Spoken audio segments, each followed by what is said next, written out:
Welcome back, everybody, to another fantastic episode of the Every Pokemon Episode Ever podcast.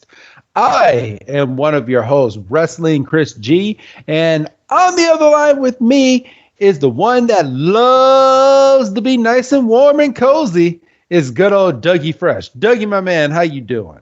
I'm waiting on that cold snap. This weather is ridiculous. Warm and cozy in the winter, yes. Early August, no. Well, the weather that we're having just can't make up its damn mind. So I don't know what kind of world we're living in right now, Doug. It's that global warming, you know. Yeah. But we have a great episode that we're getting ready to go over. We're actually getting ready to record 2 episodes, but that's a peek behind the curtain right there. So how are you doing, Doug? This is the first of the 2 that we're about to record, so which means that we have a little bit of a chit-chat that we can do for you. We don't have to chit-chat considering we've already been knocking around for an hour. So True. But how are you doing? I'm fine. This is 10 o'clock in the evening, Doug, knowing that he's not going to be done recording until probably a little after midnight tonight, everybody. So this is Doug just not happy right now. Well, not happy, just I know we've got, 2 hours ahead of us. We got shit to do. All right. Well, I'm sure we'll end up getting into some type of conversation, but today's episode is episode 3 of season 14, episode 662. And this episode is called A Sandile Gusher of Change, or translated from Japanese, Mijumaru, Meguroco, critical moment. Wow. Well, it's basically the same thing that we got here. I mean, because both titles are pretty clunky. Yeah, you got that right. Mijumaru, Meguroco, critical moment, or A Sandile Gusher of Change. I'm going to take the English translation, but it's not like it's not like it's hitting it out of the park. It's like you want to get punched in the throat or kicked in the nuts. It's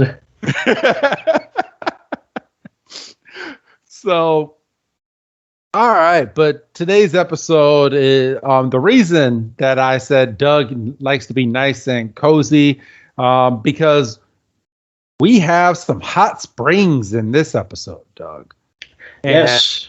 And a very, very, very dumb Ash in the middle of the episode. I don't know what the fuck he was thinking, but fucking ran into the middle. I'm telling you, I told you this episode fell off about halfway through. The writers were just like, let's give a 10-year-old 4th degree burns. Like, what the hell? But all right. But this episode premiered in Japan on September 30th, 2010, and here in the States premiered February 19th, 2011. And Dougie, my man, I was told that you are going first this week when it comes to our historical dates. What is your historical date this week? Yes, well, so I was about to say this year. One episode this year. On February 19th, 1945, the U.S. 5th Infantry launches an invasion of Iwo Jima. Iwo Jima. Okay, Iwo Jima. Iwo Jima. All right. And 30,000 troops storm the island. This is the attack where we get that infamous photo of the Marines raising the flag. I'm not talking specifically on that because I could, but that happens in a couple days. Save that for a different one. I could say that for a different one, depending on how things shake out. So if that does happen, we'll just pretend that I didn't say anything. This was one of the crucial moments in WW2. Kind of, pardon me, a swinging point, as it were. Okay. Well, good shit. All right.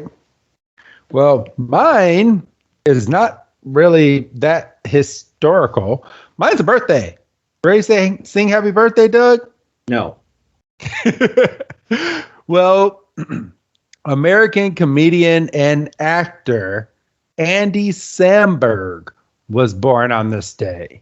And he's done quite a few things. You might know him well from SNL. Brooklyn. What was that show called? Brooklyn Nine-Nine? Brooklyn Nine-Nine just recently started its final season last week. Oh, look at that. You knew that. I didn't even know that. But yeah, it's his birthday. People might kind of call it a cop out, but February 19th is kind of a dry day in modern history. Me and Doug both had a little bit of a hard time finding out anything, and you won't believe how old Andy Samberg is, Doug. Well, I mean, I will because I know. Well, yeah, because I told you right before. Kayfabe, man. I'm a Didn't you just watch the movie or the TV show Heels? Kayfabe, man. Kayfabe. Yeah, well, shut up, or I'll break your arm. But good old Andy Samberg, you wouldn't know it by looking at him, but he is a whopping 43 years old. So born in 1978. So blew my mind when you said that. I know. I blew my own mind. I'm sitting here. I'm like, this boy don't look no 43 years old. Get that special type of lotion that he got. I have no idea. What's that Hollywood reserve that we're not privy to as regular people? I know, for real. So, all right. Dougie, my man, are you ready? Born ready. No, I said, are you ready? Yeah, we're not doing that. No, we're not doing that. It's too late for that. It's too late for that. But make sure you stand by for the end of this episode, everybody, because as you can hear right here, I have a Chilling Reigns Pokemon pack that I will be opening at the end of this episode, and I feel like it's a little bit of a heavy one, so hopefully we get a nice holo out of this. But all right, let's go ahead and dive into this week's episode, Doug. Yes. All righty. So we start this week's episode with the narrator basically talking about Ash and Iris, and they literally start the episode just bickering back and forth as to who's following who, because Ash is looking at her. He's like, well, why are you still following me? And she's like, it is you that's following me. And I'm like, oh geez, here we go. And they literally are going back and forth, and then we have a scene moment where the animation is them like getting ahead of each other. So one walks in front of the other, and then the other one walks in front of the other, and they're basically going like back and forth, Doug, to start this episode off. Yeah, like the first freaking 45 seconds was them basically having a race until she basically cuts him off. For real. I was waiting for her to trip her, to be honest with you, or for her to trip him. And how does she keep her hair like this? Like, she has no backpack, no nothing, and like just little Axu inside of her hair, which has to be messing up all sorts of things in her hair, unless Axu is keeping her hair looking all sorts of purty. But how does she keep her hair like this in the forest? It could be like the secret oils of Axu. Like Axu could give off like certain oils that just happen to interact with human hair just the right way. That only people with long hair like Iris can find out. Yeah. All right. So she cuts Ash off and blatantly tells him, she admits that she's following him, but she's like, well, since you're new to town, I figured I'd give you a hand and help you learn about the Unova region. Like, you don't know where you're going. I feel like I can be your map. So basically, she wants to be the Brock to Ash. Which is a fair point if the Pokédex wasn't as advanced as it is. Yeah. I mean, it's a freaking cell phone. So, I mean, you're telling me he can't look at his Pokédex and find out exactly where he's going? And, you know, if all else fails, he has a Pidove that could kind of do a little bit of navigation. Yeah, just fly up into the air. Do you see the trail? Yes. Okay, lead me. And yeah, so, I mean, it's a nice sentiment, but it's kind of unnecessary. And then off into the distance on the trail right beside them. I guess that sentence didn't really make too much sense. Right next to them, as they're arguing back and forth, as Ash is like, well, I didn't ask you to be my navigator. You didn't ask to follow me, blah, blah, blah. There's Ashua. Yeah, he's just standing there. I got the impression that he was there the whole time, and the camera just chose not to, pan down to see him. And yeah, he's standing there, and then we get the credits. Yeah, which and then, I'm still not a fan of. You don't like the song yet? I think you'll be a lover of this song by the time you watch enough of these episodes. I wouldn't put good money on that. No, you don't like soft Pokemon music, Doug? No, you got to get me hyped. I'm okay with it not being at the beginning of the episode, but you got to get me into it. Oh, I mean, you have Zekrom and what is the other one, the white one? It is that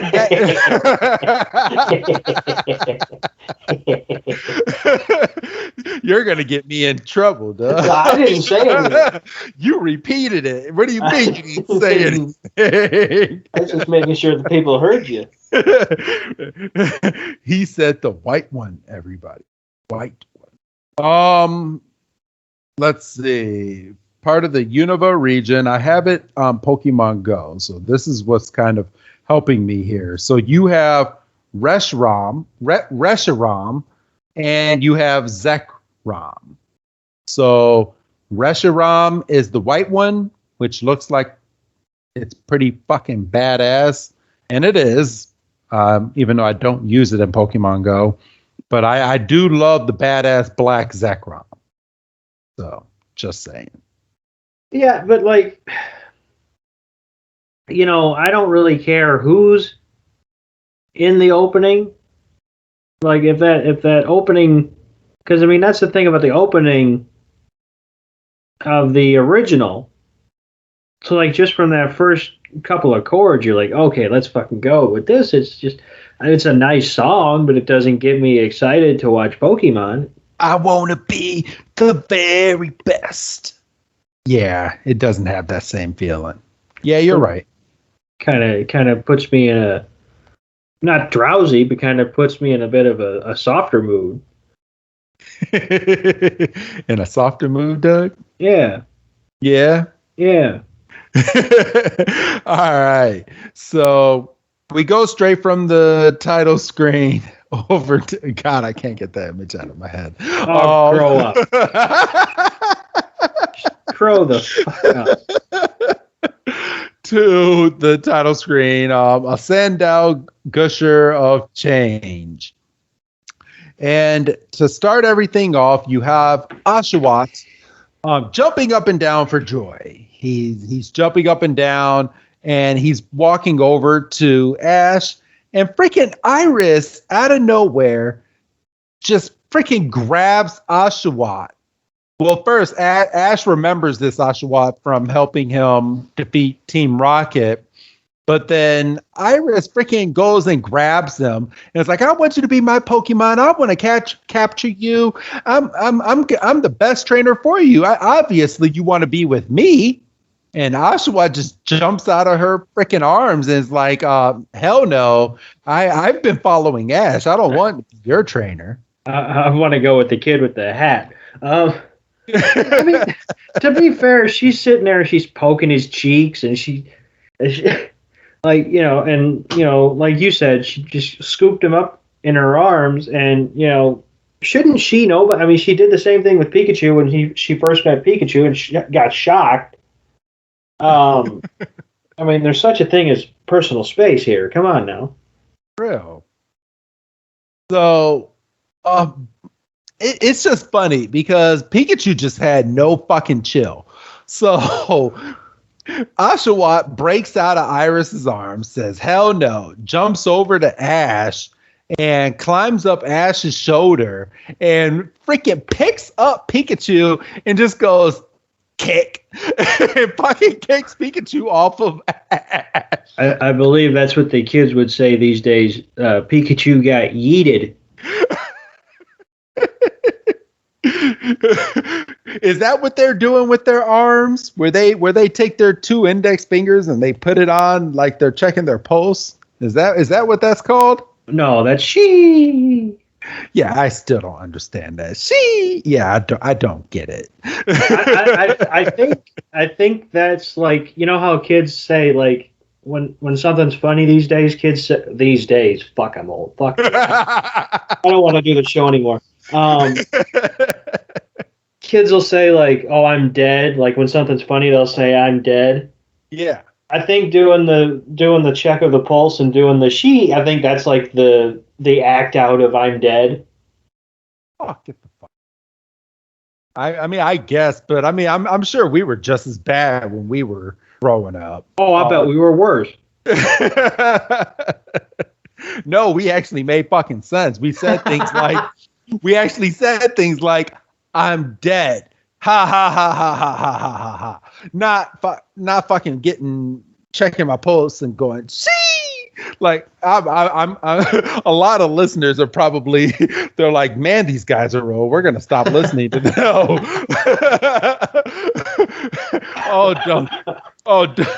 Don't act like that's not fucking funny, especially the older adults. They're probably cracking up with their children in the back seat right now, just going, "See, I told you that thing was fucking stupid." Yeah, but I want one kid in the back going, "He's right though."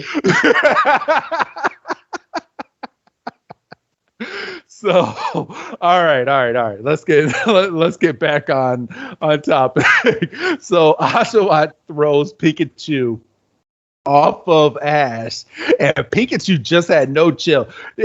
Oshawott is a fucking ass, so he jumps up, pushes Pikachu off, and then hops off of Ash. Like, what the fuck was the point of throwing Pikachu off besides being a dick? Yeah, if you were just going to immediately get down.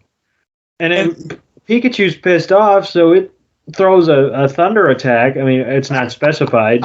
And, Oshawott takes off its little shell, which we learned from Dexter can be removed. And I mean, obviously we saw last week, because that's how he brought down Team Rocket's balloon, and just blocks the thunder into Ash's fist. So Ash has no luck whatsoever.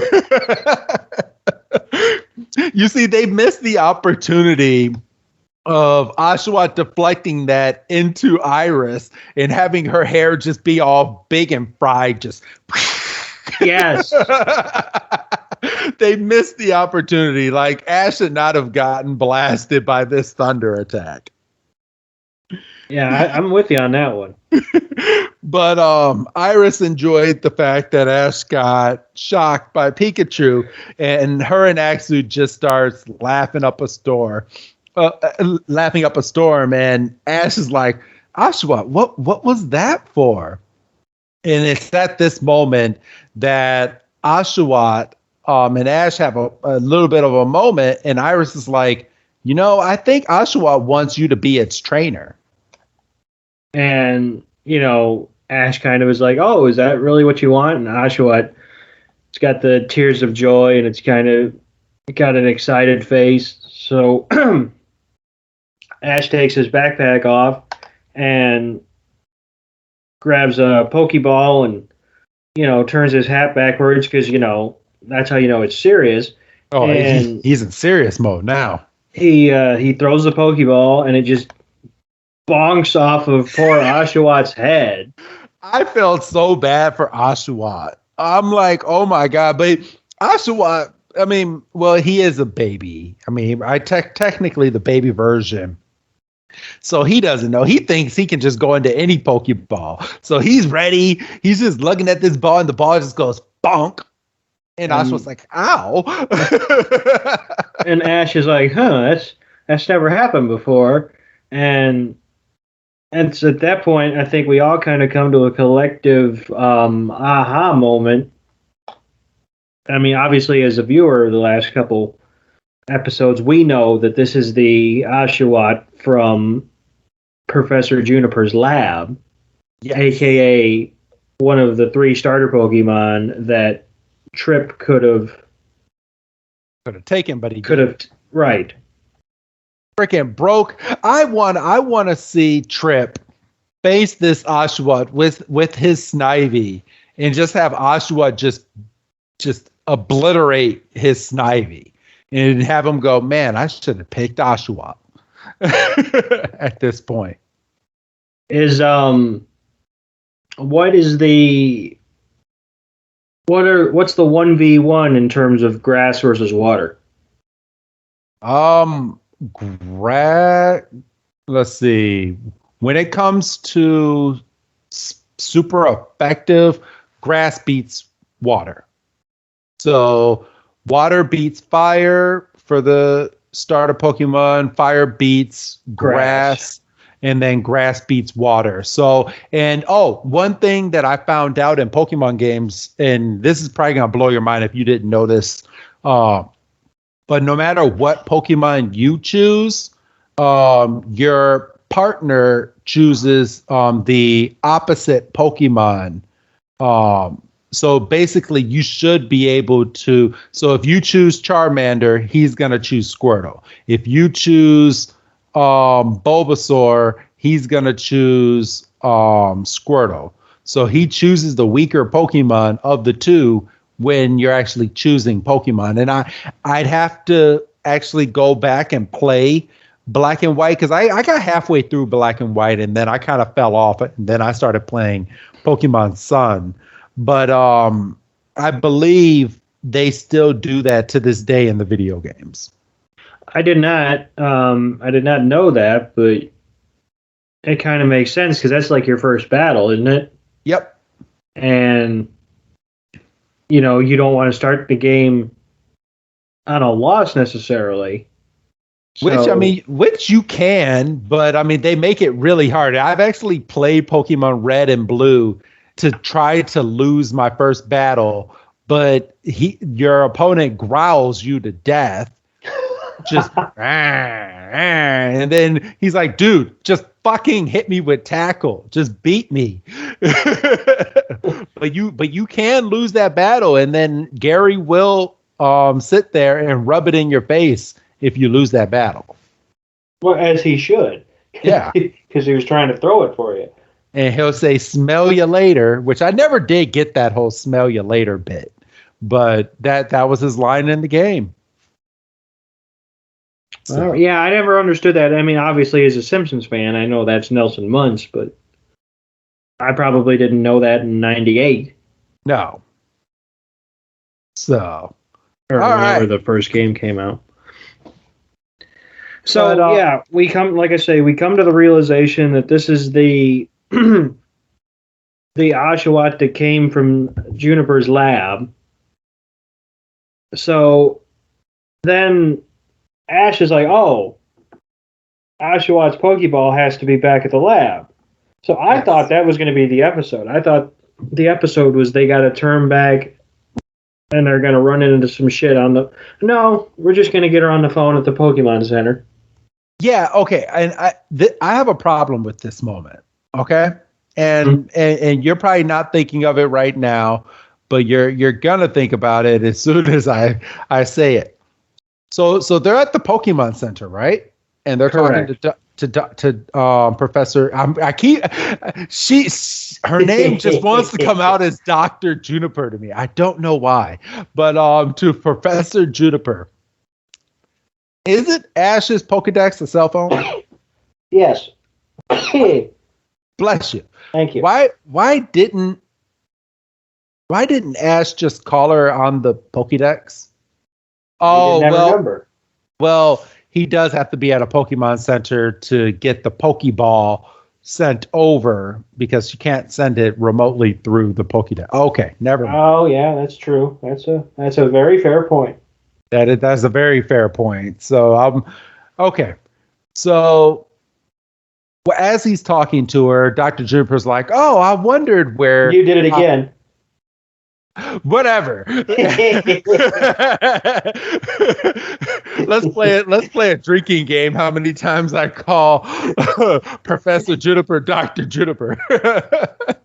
But Professor Juniper sits here and she says that she'll send Ash over the Pokeball because she was wondering where Oshawott went, and she's been looking all over and none of the Pokemon have seen him.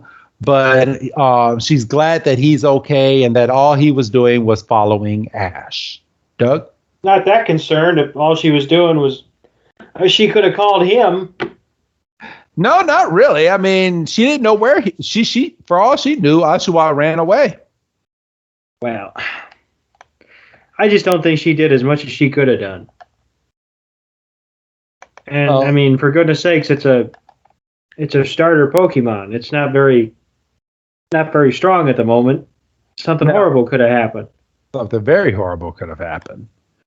So we go from this, and Professor Juniper sits there and says that Oshawott likes to travel out and wander off on its own, and to keep a close eye on Mr. Oshawott. Oh And boy. and as soon as she says that, Ash and Iris are looking around. They're like, "Where the fuck is Oshawott? He's not here anymore." So they're running out of the. What is that, a Pokemon Center or is that a Pokemart? It honestly looks like a Pokemart. Yeah, Because that's I'm at I'm at a screenshot of them. They're about to fall in this hole, and it honestly looks like a mart.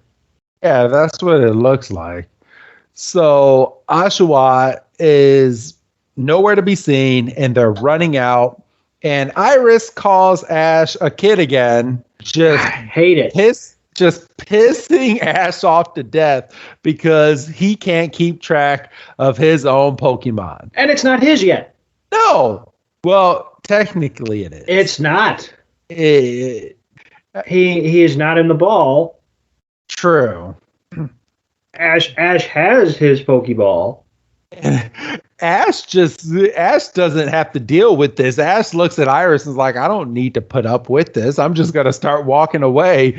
And Iris sits there and gets all baffled that he's walking away. Wait a minute, wait for me. And I blame her for them falling into this damn hole. Ash was on top of this hole and didn't fall in, but it wasn't until Iris's weight got on that hole that that they both fell in. I completely blame Iris for this one.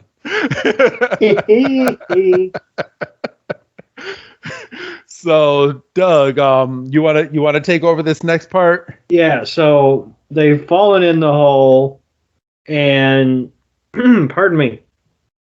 they're looking up, they're in a heap, and they say, who could have done this? What, you know, yeah. I was waiting to see if they said what kind of Pokemon. Then all of a sudden, from above, you hear a little voice go, Sandile. And they both look up because in everyone's mind, who are you thinking built this manhole? You think it's Team Rocket. Yes. But they completely tossed that out in this episode, and they're like, nah, it was Sandile. Sandile did it.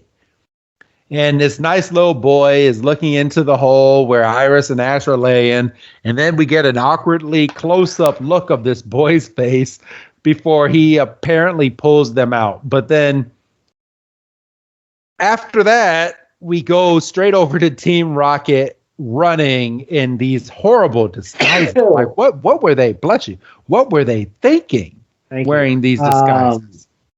Well, they're not very bright. Well, obviously. So they said, oh, disguises. Hats and coats and sunglasses, disguise. And they fall into a hole as well, but they don't crash into the hole. I mean, obviously Team Rocket blasts off in almost 99% of the episodes, so they know how to land. And they freaking land full-blown Matrix style on the ground, just boom. To quote Jim Ross, how the hell do you learn how to fall off a 20-foot ladder? Well, apparently by blasting off in 99% of the episodes. Yeah. But Team Rocket, full blown, just lands perfectly fine inside of this hole. And this hole must be big because it's big enough for them to stand up, look around, and walk in. Yeah, I mean they're definitely not standing shoulder to shoulder. There's definitely some room to operate. And then they're confronted by a Sandile. Yes. With sunglasses. With sunglasses. I thought that was pretty weird. I had to take a second look because for a second I thought James might have been wearing those sunglasses and he fell in and the sunglasses fell on top of Sandile. No. That would have been funnier. It would have been funnier, but no, Sandile just, this leader of the pack is wearing sunglasses for some odd reason, and it's never fucking explained. No, I mean, honestly, for a second, when I was watching the episode, I thought that was part of the design of, like, I just thought that was Sandile. I was like, oh, it's got markings on its face that look like sunglasses. And no, those are sunglasses. Yes, it's kind of like Squirtle and the Squirtle Squad. Like Squirtle just randomly has these pair of sunglasses and he keeps it inside of his shell. But to your point, at least the Squirtle Squad is explained. Yes. The roving gang of Sandile that we're about to meet is never explained. No, not at all. So... But yeah, Ash pulls out his. We go back to Ash getting pulled out of the little sand trap, the little pit, and he pulls out his good old Dexter, and it's like, what is a Sandile? And we're told that Sandile is a crocodile Pokemon and has big black round eyes, which protects it from the sun. So his eyes already protect it from the sun. What the hell does this other Sandile need sunglasses for, man? Style. Apparently. Oh, yeah. And it protects it from the sand from getting into its eyes, too. Which, fair point, because we're about to see, obviously they can dig tunnels, and we're about to see that they don't mind spending time buried a little bit. Yes. But this child, who we end up finding out is the son of the hot springs owner of the city that they're in. He's basically down there just wandering about. He knows about the Sandile, and he goes into this deep story about how they had to close their springs because all these Sandile have basically invaded all of the spring areas and all of the town, and basically makes it impossible for anyone to enjoy the hot springs up there. Doug? Yeah, and we see a bit of a flashback where a couple are hunkering down to enjoy a sand bath, and as they're getting all relaxed, we see a Sandile.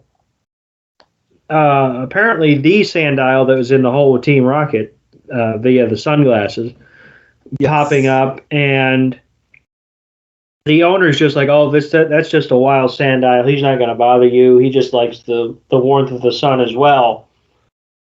But but then they just start popping up everywhere, and obviously these two humans in particular don't have sunglasses, which I would argue is just poor planning on their part. Well, yeah. And Well, they're in the middle of getting a sand bath. Like, who the hell needs sunglasses while they're getting a sand bath? the sun's out. I mean, I get that, but they're not looking directly up at the freaking sun. They're closing their eyes and they're laying on a pillow. But they're completely hemmed in. It's not like they can be reading a book. So, Doug, if you go and you get a sand bath, you're bringing sunglasses with you? If I'm outside, yes. Okay. All right. Fair point. But this Sandile just starts digging a hole right next to this couple. Okay. Now me and you know like this episode enough to where we know what happens at the end, right? Mm-hmm. But is this Sandile with the sunglasses for any particular reason a freaking dick for blowing the sand all over these humans? Yeah, he absolutely is. I mean, because he had no reason to. No, he wasn't like, oh, you built the hot springs on my land, or and my herd of friends. We don't have room to operate now.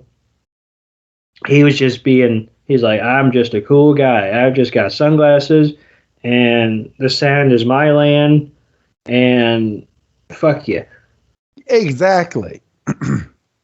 So from this montage, we see I would say about 20 of these Sandile dig holes underneath ground, scare off that couple, and dig holes where the hot spring was, basically draining out the hot spring, draining out anything. They collapsed a couple of trees that were over nearby by digging and obliterating the trees that were nearby, basically destroying the land. Oh, completely. Just wrecking shop. And Ash and Iris are kind of in the same boat that we're in. Iris is like, I don't understand, Sandile's motivation, and the kids basically like, ditto. I'm also sitting here with my thumb up my butt, And I get the whole ending to this episode, but there's nothing to explain why the Sandile are completely obliterating it down the mountain where they are right now. I mean, we're watching this again right now. We're probably getting yelled at by Jimmy, who's sitting there listening to this podcast going, well, they did it because of this. But we're going to get there, and then we're going to circle back at the end of this podcast and see if there was a reason for them to have done this.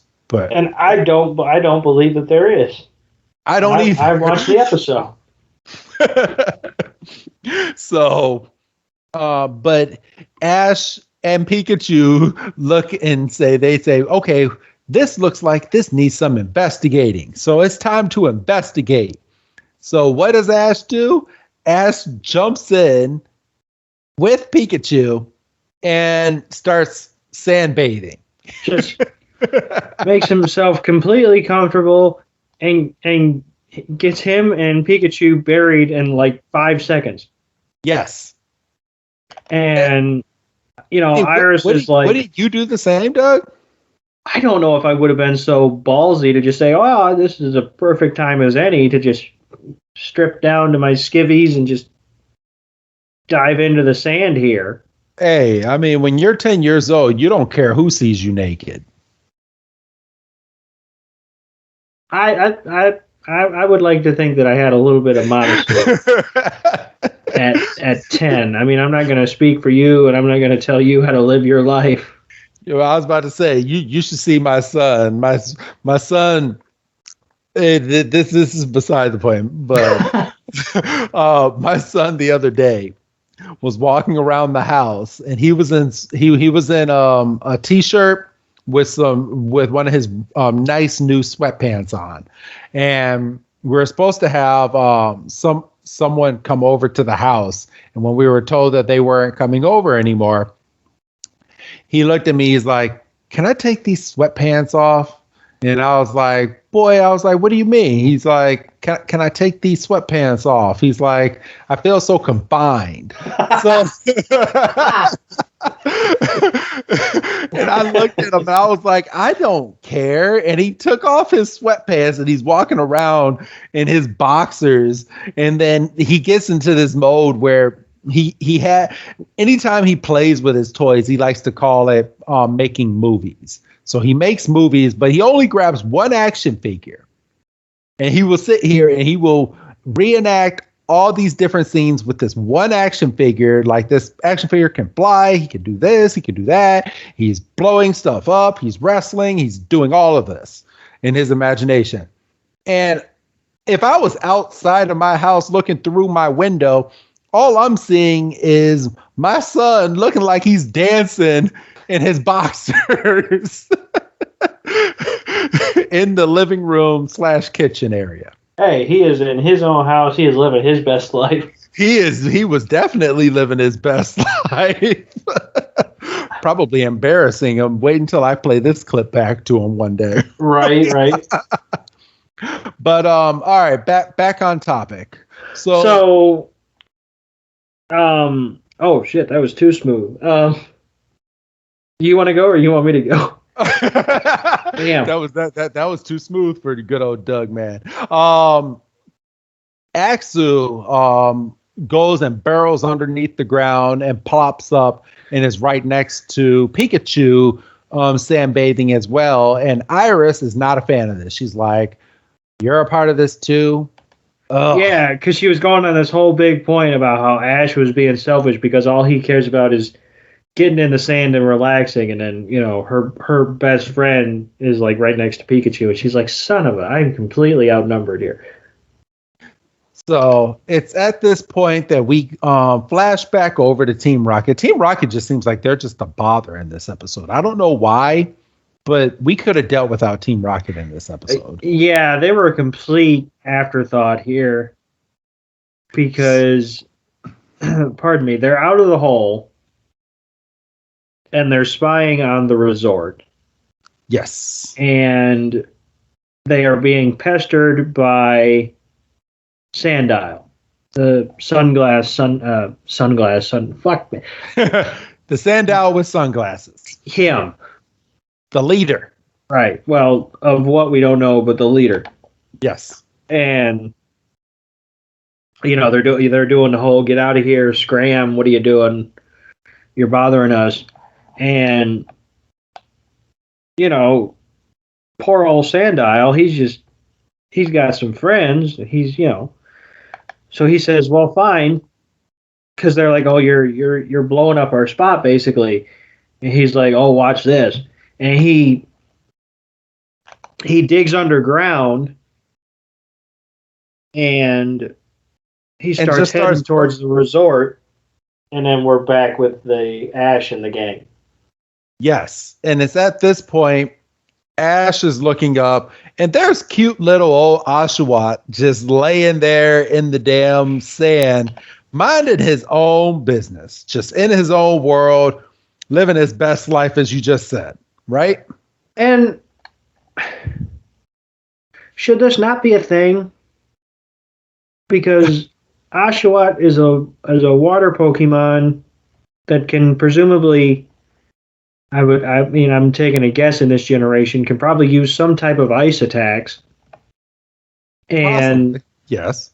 Well, I mean, I have a problem with a little bit later on too. I was wondering if that was an ice attack or not, but we'll get into that in just a bit. So I mean, it's a perceivably cold Pokemon in hot sand. I don't know. I feel like every time Oshawott tried to cover itself, I feel like the sand should have, Burned it. Yeah. But okay, that's the like mindset in this episode. So this episode's kind of everywhere if you guys can't tell already. So when Ash went to go sandbathe, he completely forgot about Oshawott. He completely didn't even think about going to find him or anything. He was just like, Oshawott will find us. And then he looks up and then there he is right there, just sandbathe him. So I would have turned around to Iris and gone, see, I was on it. Exactly. This whole time, right there. So, but that's when we go to the Who's That Pokemon this week, and they actually get it right for an episode, Doug. I was doing backflips. I was doing backflips. I was like, let this be Sandile. And it was. And I was like, hot damn. Hot damn. Let's go. I knew you were doing backflips because you hate it when they do an episode ahead. You hate it. Because there's no point to it. No, just not. Do that one then and just keep that go. But anyway, I'm not going to get on that hill again. So we come back from that, and the Sandile is confronting Ash, and then the little kid's like, well, that's clearly the leader. He doesn't mention the sunglasses, but he's like, that's clearly the leader. That's the guy that's been leading the charge and messing everything up. Yep. And freaking Sandile goes in and just freaking crunches down on Axu. I felt so bad for Axu. What the fuck did Axu do? Axu did absolutely nothing. Axu was trying to get in some rays with Pikachu. Axu wasn't even I mean, I could understand if he took, Oshawott. Because Oshawott's, probably the lowest level standing there. And here goes Reckless Ash telling Pikachu to use Thunder Shock on Sandile, forgetting that Axu is in Sandile's mouth. And Iris is like, wait a minute, no, don't do that. You're going to hurt Axu if you shock it. But Pikachu's a Pokemon, right? Yes. Axu is a Pokemon, right? Yes. Pokemon, Jesus Christ. Pokemon are meant to be hurt, right? I mean, theoretically, they're made to battle. Yes. So, yeah, it's going to get a little banged up, but you could take it to a center, kill it. And to be completely fair, I mean, it's not like he told Oshawott to go and water gun it and, murder both of them. Right. But to be completely fair, Axu wouldn't be in this problem if he was in a goddamn Pokeball. We're going to play that game? I mean, why not? We had this whole debate about Pikachu in the first episode of this show. That's true. But and I mean, look, I've only watched up through the first 4 episodes. So maybe it's explained in episode 10 or something why Axu's not in a Pokeball. And maybe I'm just not there yet. And maybe little Jimmy's going. It's a wild Axu. It's not a wild Axu. Does she ever call it back into a Pokeball? Well, does Ash ever call Pikachu into a Pokeball? Touche. Aha. So, it's at this point, Iris tells Ash to back off. She jumps in at this Sandile and just starts basically manhandling the Sandile to get her Axu back. She is me, and Sandile is Levi when I'm trying to get one of his toys. Swear to God. So this is how it goes, Doug? Give me it. No. Okay. I quit because he doesn't give a shit. He'll bite you. He'll be upset about it, but he'll bite you. And she can't get Axu out, so Ash runs over and Oshawott runs over, and then Pikachu runs over, and they're sitting there trying to get Axu out of Sandile's mouth as Sandile's just being a dick, and then Pikachu's ear just goes, "What's up?" Oshawott is straight up pulling Axu's head, and you can see Axu going, "Ow!" Just the funniest clip. People go back and watch this episode wherever you can find it. But freaking Pikachu's one of Pikachu's ears ends up flying up Sandile's mouth, and Sandile don't like that because it's tickling the inside of his nose. So what does Sandile do? Sandile lets go of Axu and goes, "All right, motherfuckers," and just goes and grabs both Oshawott by his foot and Pikachu by his hand and just starts taking off. And then, pardon me, starts taking off the opposite direction. And then we're on a shot of Sandile's feet, and Sandile starts levitating off the ground. So you're going, all right, which one of Pikachu or Oshawott knows some kind of psychic attack? Where the hell did Team Rocket, how did they not see Team Rocket in this big old bulldozer type thing getting ready to pick up Sandile? I just want to know. How did we not hear them? Exactly. The most quietest machine ever. I want it. Yeah, I'll take it. Be doing yard work in my yard all night. Nobody will say anything. Exactly. So is this the new motto? Yeah, it must be. And at some point, I'm going to have to sit down and actually learn it. But yeah, I don't like it. I don't like it either. It's the new motto. They try switching things up. I can tell you at least because I'm only a season and a half behind Black and White, like watching these episodes personally. And from what I'm watching in Diamond and Pearl, those seasons, they're still doing the regular model. So this is completely different this season. So my mind's just blown. Yeah, I don't like it. I can tell you that much. So I'm this season's not starting out too hot in the little things department. Don't like the song, don't like the model. Decent episodes so far.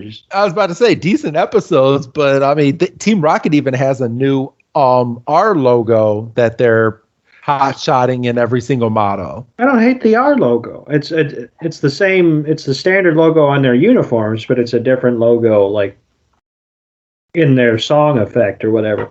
Yes. So they go through their motto, and we find out that this thing is not it's basically a magnet that's picking up Sandile. Yes. And it's not a gripping thing, but it's grabbed onto Sandile's back, and Sandile, to his favor, just does not let go of Oshawott or Pikachu. Just continues to hold them. Yeah, this whole time. You could give him a little bit of brownie points because you could say, well, if he lets go of Pikachu and Oshawott, they could get hurt. I mean, maybe. Well, they're going to land on sand, so maybe they wouldn't. So I don't know. I was going to give him credit, and then as you kind of stretch it out, you're like, it's just sand, though. Yeah, but we go to Team Rocket going up this big old hill, and freaking Meowth, yeah, they're going up this rocky terrain, but before they do that, Meowth's throwing smoke bombs. Yes, straight up grenades, smoke bombs to get out of there. And we find out this tractor thing is not so quiet when it's going up this hill. So how did Ash and them not hear it? It must have been the sand effect. It must have. But I feel like also the sand would have gummed up the works. Exactly. So I don't know anymore. But they're going up this rocky terrain, and out of nowhere, their tractor seems to fall forward a little bit. And then they're like, oh, well, that was weird. And then they look all around them, and there's a bunch of Sandile just surrounding them before Ash, Iris, and the Springs owner's son run up and see Team Rocket. Where is the Springs owner, by the way? What'd you say? Where is the Springs? The Springs owner. Like the son, Ash, and Iris are the ones battling Team Rocket. Where's his dad? This boy's dad. Trolling for chicks? I don't know. Apparently. I just think this episode is just so weird. Like when we actually break it down, like I was watching this and yeah, you were right. It kind of falls off a cliff at one point with just a bunch of random moments. But this episode, just when you break it down bit by bit, does not make sense. People are probably listening to this and like, what the hell is going on in this episode? Literally what we're telling you, everybody. Yeah, I mean, go find it if you don't. I mean, if you're not convinced by our breakdowns now, I don't know what to tell you. We've been doing this for over a year. I mean, we're not making up lies to entertain ourselves. No. So we go back over to Team Rocket and we find out Team Rocket is stuck. One of their tires is stuck in a little hole. And a bunch of these Sandiles are coming in and they're forming around this little magnet tractor machinery thingy. And they start digging, and the the piece of machinery gets completely submerged in a hole. Yes. And Team Rocket has to basically jump out, and apparently the machine is broke because Sandile is able to release itself from the magnet. So Did they ever say how it was holding up Sandile? Does he have something like a plate or something in his back or something? I mean, he has to, right? I mean, otherwise there's some kind of metal in the sunglasses. I mean, I don't think that would be the case because those would be some heavy ass sunglasses. Yeah, because they never explained that. How did this matter? Unless it's a suction thing. And it could be a suction thing, but I feel like he would still be stuck. Yeah. If it was suction, like I feel like the machine got turned off, which is why Sandile was able to disengage from the crane. So I don't know. You're throwing your hands up too. All right, everybody. All right. So, as we stated, the machine is now underground. It's broken. The leader Sandile broke free. Now all these other Sandile, which looks like it's about 100 of them at this point, are walking up right behind this Sandile that's holding Pikachu and Oshawott, who finally lets go of them.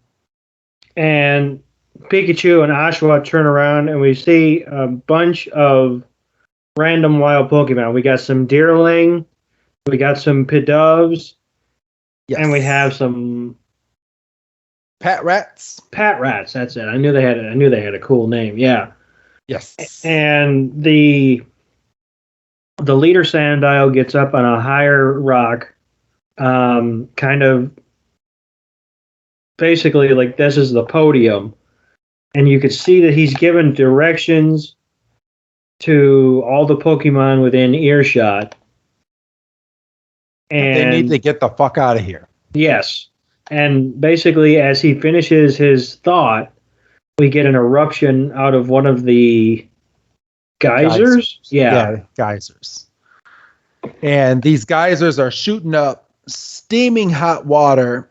So, and we come to the conclusion at this point that Sandile knew about all of these geysers that were getting ready to form on these rocks. So they were trying to keep people away from these geysers. Now, you might be thinking, okay, well, Sandile was trying to help all of them, but was he really? Because I mean, this hot water. I mean, unless this hot water was going to reach all the way down by where the springs are, everybody down below would have been perfectly fine, unless they were just trying to get the Pokemon out of the way and they needed help getting them out of the way. I have no idea, Doug. Yeah, I don't understand the reasoning for grabbing Oshawott and Pikachu.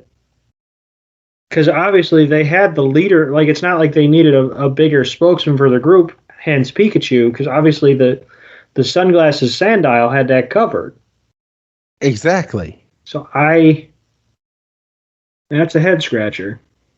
So it's at this point that we see the geysers start breaking away a lot of the rocks, and then the geyser is actually forming a big river of water just spewing down this mountain area.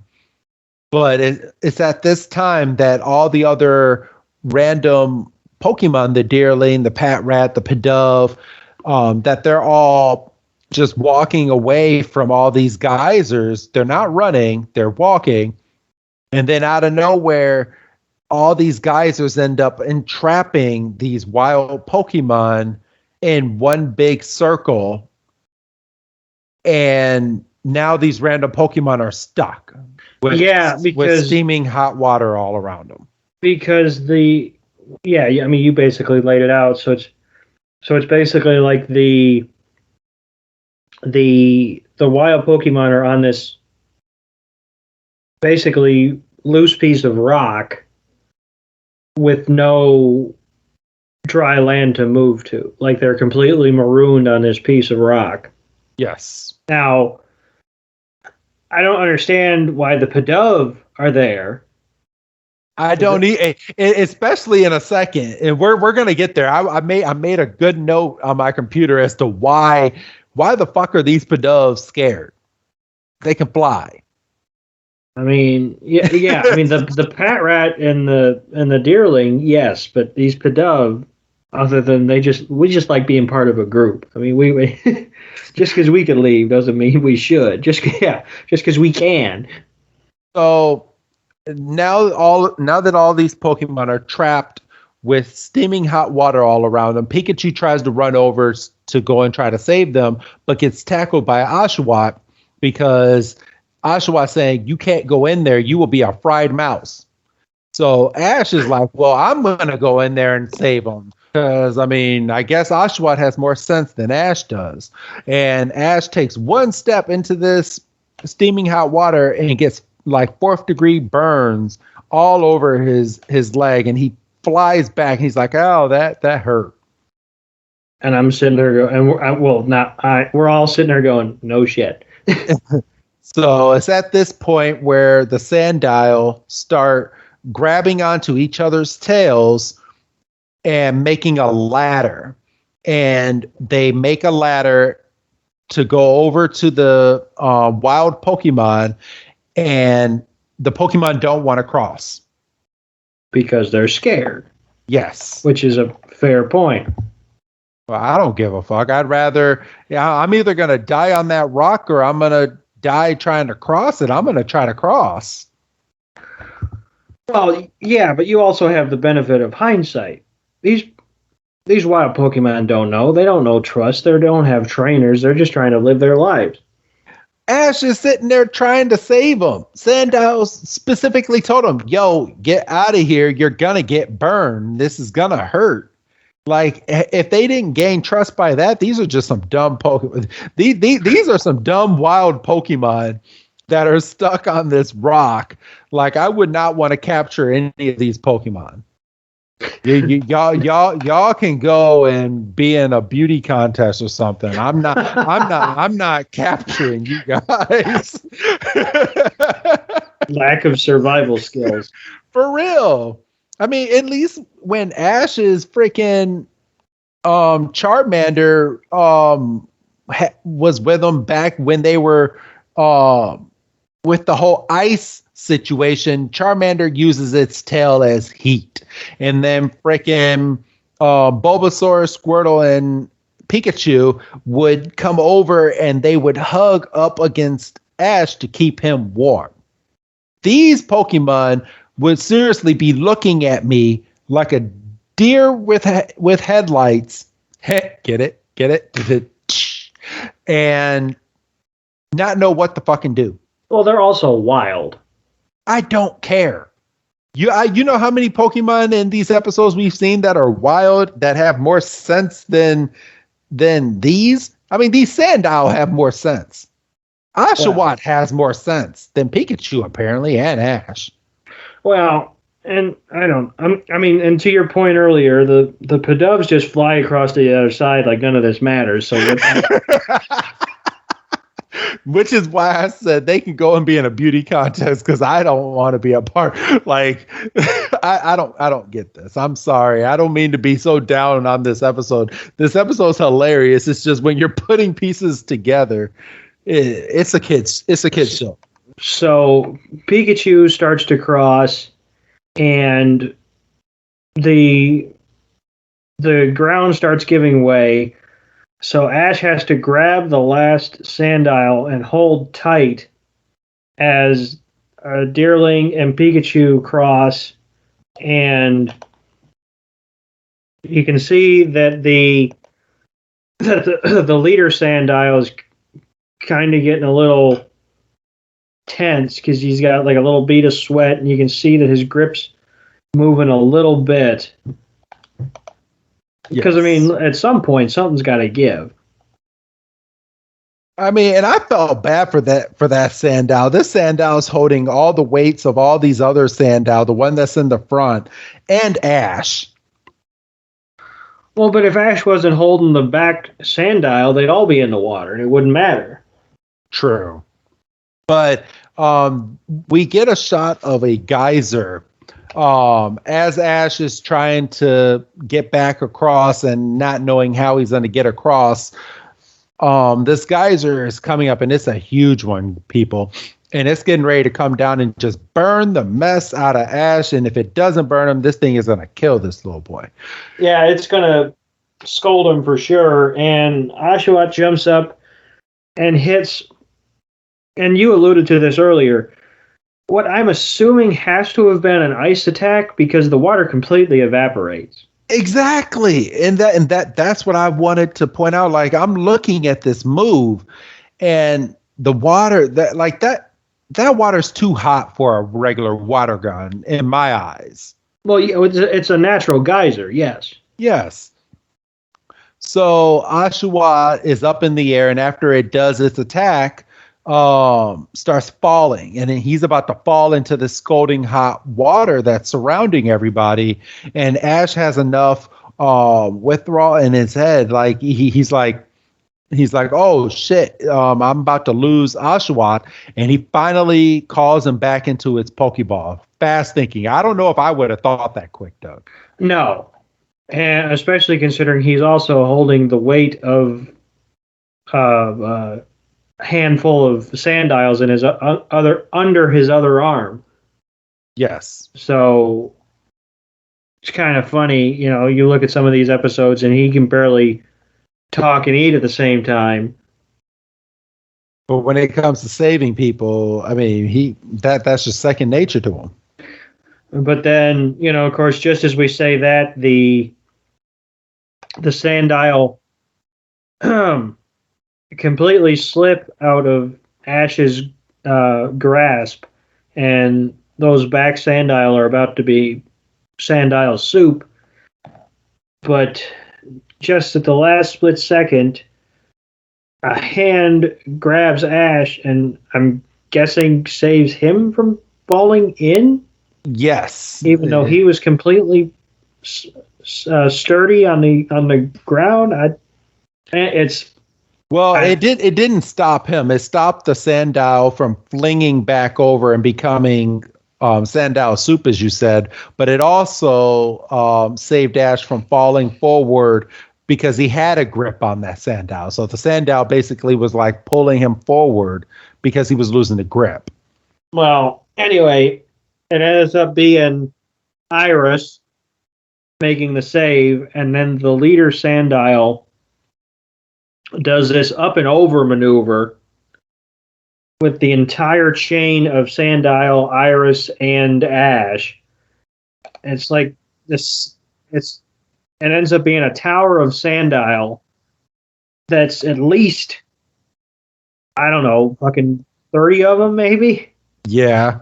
And so they were way up there in the air, and it was at that point that all the weight of all of the Sandile plus Iris plus Ash was too much, and the bottom leader Sandile lost grip. No, Everybody. they didn't lose. This is an orderly disengage. Watch it again. Oh, okay. They were like hup hup, and they were stupid because they let go on rock. Exactly. But they all go crashing down to the bottom. Ash and Iris look like they're knocked out. The leader Sandile sitting there laughing. And then we fade out and we go back to the hot springs. And it looks like water's back over here, and they're taking a nice little spring bath. Oshawott, Pikachu, Axu, Iris, and Ash. And and Iris makes a comment of, this is definitely getting a 5-star review, and everybody looks happy, and fucking Oshawott's completely knocked out. Like his eyes aren't even open.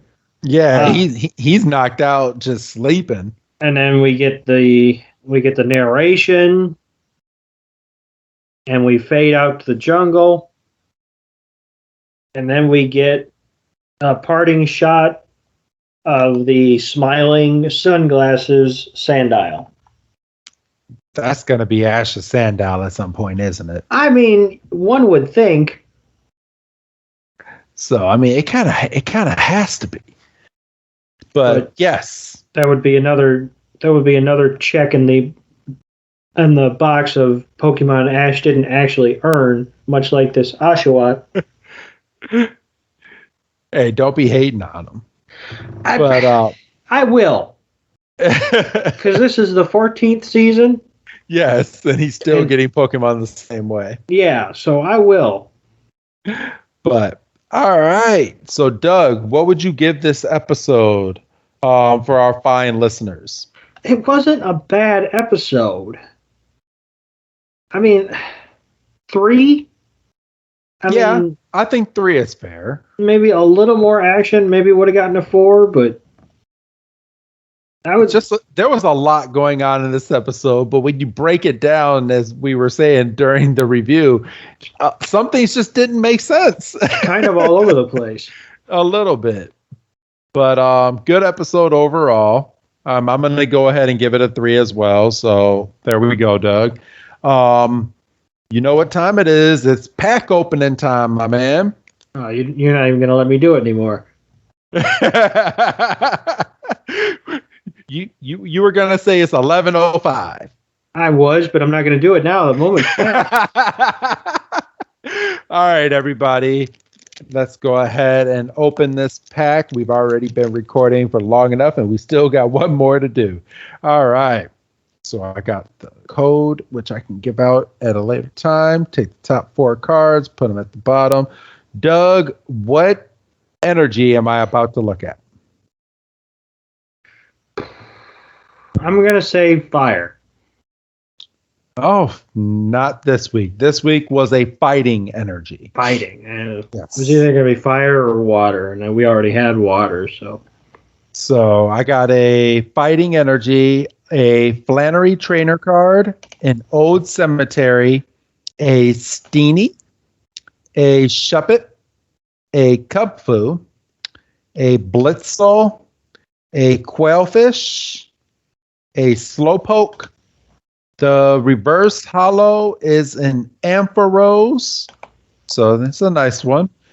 Get the fuck out of here. All right. I got a V Max Metagross.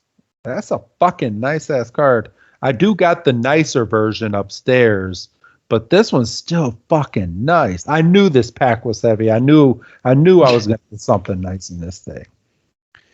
But all right. What is an Old Cemetery? Is that like a battleground kind of thing? It's a trainer card. It says on here, whenever any trainer attaches an energy from their hand to one of their non-psychic Pokemon, put 2 damage counters on that Pokemon. Gotcha. So it looks like it's a card that you should use on your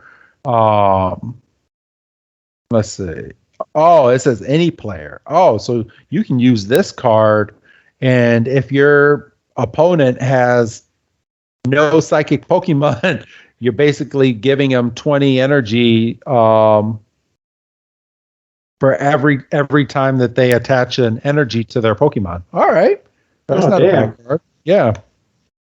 So that's not a bad card. So that is this week's pull. Again, if you want to see these cards, go ahead and follow us at every Pokemon episode on Instagram, at PokeBreakdown on Twitter. I tweet every single week, and sometimes I tweet more than once, everybody. But that way you can follow all of our episodes. You can also, if you want to hear next week's episode already, and you're listening to this on the free feed, go ahead and follow us on Patreon at patreon.com/everypokemon. And for only $5 a month, you will get next week's episode, and you will be a week ahead of everybody else here on the free feed. So, Doug, do you have anything else to say? I don't think so. All right. Well, with that being said, then say goodbye, Doug.